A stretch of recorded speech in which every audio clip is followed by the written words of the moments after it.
தரிசனம் டிஜிட்டல் நேயர்களுக்கு ரமணி சுந்தரராஜனுடைய அன்பு வணக்கங்கள். திருவம்பாவையினுடைய பாடல்களை நாம் பார்த்து கொண்டிருக்கின்றோம். இன்று நம்ம 11வது பாடலை பார்க்க போறோம். மொய்யார் தடம் பொய்கை புக்கு முகேரென்ன கையால் குடைந்து குடைந்து உன் கழல் பாடி ஐயா வழியடியோம் வாழ்ந்தோம் கான் ஆறழல் போல் செய்யா வெந்நீராடி செல்வா சிறுமருங்குள் மையார் தடங்கண் மடந்தை மணவாளா ஐயா நீ ஆட்கொண்டருளும் விளையாட்டின் உய்வார்கள் உய்யும் வகையெல்லாம் உய்ந்தொழிந்தோம் எய்யாமல் காப்பாய் எமையோலோர் எம்பாவாய். எவ்வளவு அழகான ஒரு பாடலை நமக்காக இங்கே மாணிக்கவாசக பெருமான் சொல்லியிருக்காருன்னு பார்க்கணும். இப்போ கொஞ்சம் முன்னாடி போயிட்டு வரலாம்.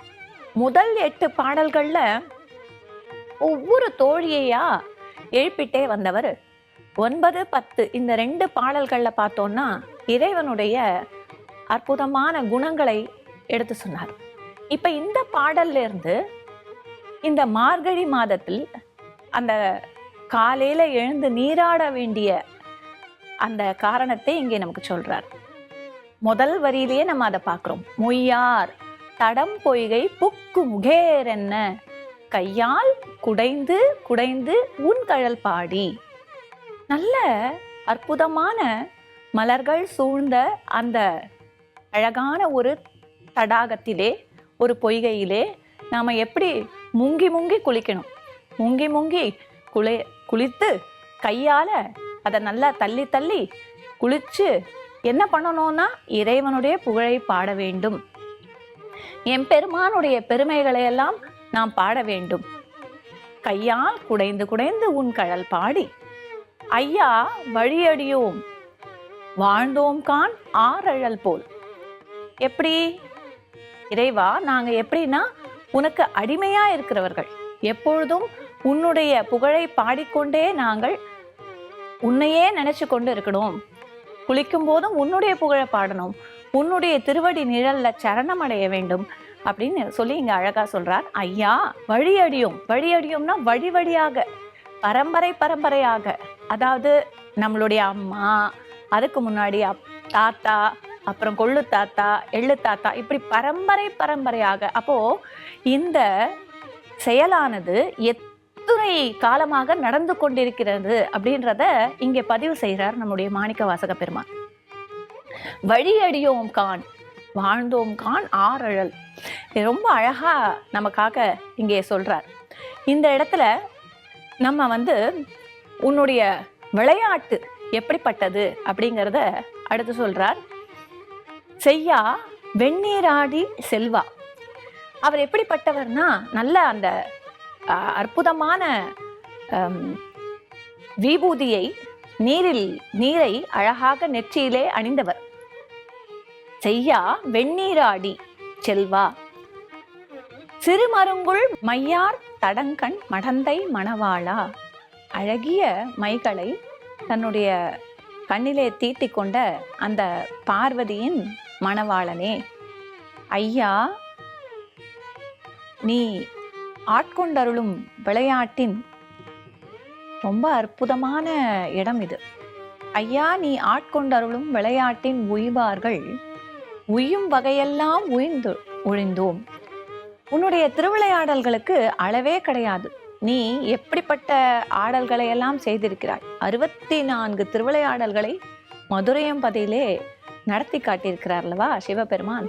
அந்த மாதிரி ஒரு விளையாட்டு இல்லை, எத்தனையோ எத்தனையோ விளையாட்டுகள். இதுல நாம ஒரு பெரிய புராணத்திலிருந்து நந்தனாரனுடைய சரித்திரத்தை பார்க்க போறோம்.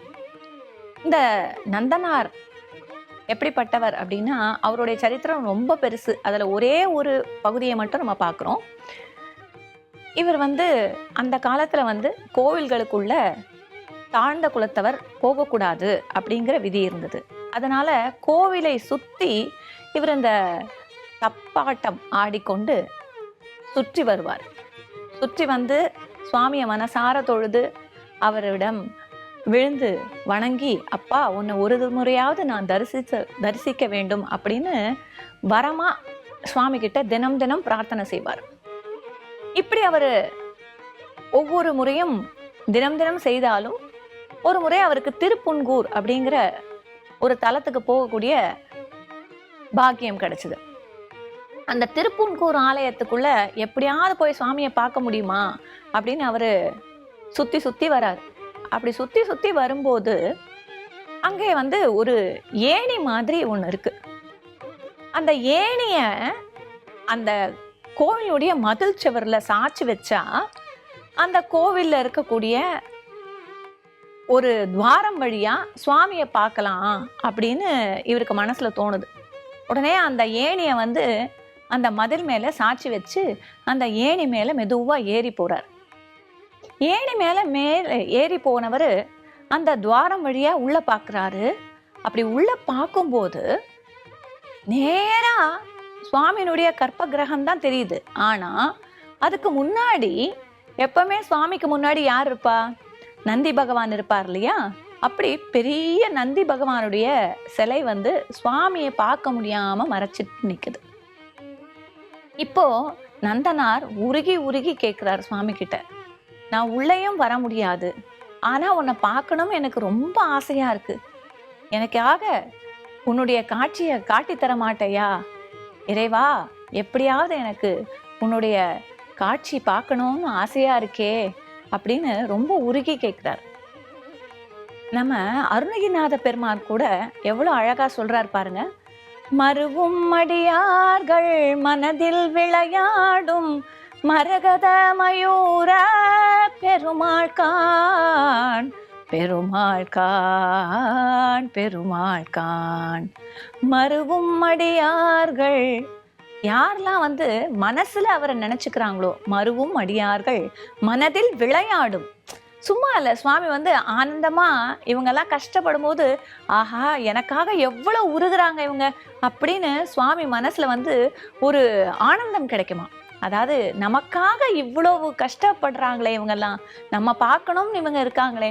அதே போல இங்க சிவபெருமானும் நமக்காக இந்த நந்தனார் இவ்வளோ தூரம் கஷ்டப்பட்டு இந்த ஏணி மேல ஏறி நின்று பார்க்கறாரே, இவருக்கு என்ன செய்யறது அப்படின்னு சொல்லி சுவாமி என்ன பண்றார், அங்கே தனக்கு முன்னாடி இருக்கக்கூடிய நந்தி பகவானிடம், நந்தி தேவா கொஞ்சம் விலகியிரு, என்னுடைய அடியார் நந்தனார் இங்க வந்திருக்கார், அவரு என்னை பார்க்கணும்னு ஆசைப்படுறார், அதனால நீ கொஞ்சம் தள்ளி இரு அப்படின்னு சொல்ல நந்தியம் பகவான் சற்றே நகர்ந்து அந்த நந்தனாருக்கு சிவபெருமானுடைய தரிசனத்தை காட்டி கொடுத்தாராம்.